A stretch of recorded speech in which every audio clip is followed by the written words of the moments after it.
கத்திரிக்காய் காரக்குழம்பு செய்கிறதுக்கு கத்திரிக்காய் எடுத்து இந்த மாதிரி தண்ணியில் போட்டு கழுவி எடுத்துகிட்டு இந்த மாதிரி 2 பீஸாக கட் பண்ணி எடுத்து தண்ணியில் சேர்த்திக்கலாங்க.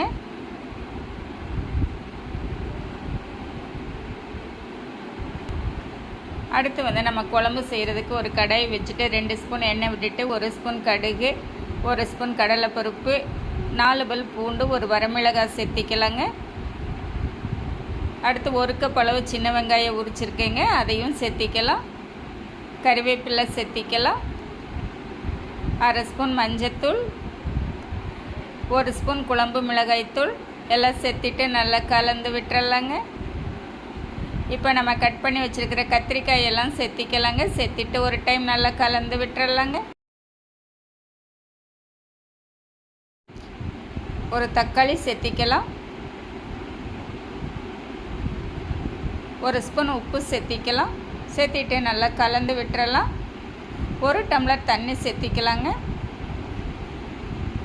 நல்லா கொதித்து காய் வெந்ததுக்கப்புறமா அரிசி மாவும் புளித்தண்ணியும் சேர்த்திக்கலாங்க. சேர்த்திட்டு நல்லா கலந்து விட்டுறலாங்க. கலந்து விட்டு நல்லா கொதித்து குழம்பு பதத்துக்கு வந்ததுக்கப்புறம்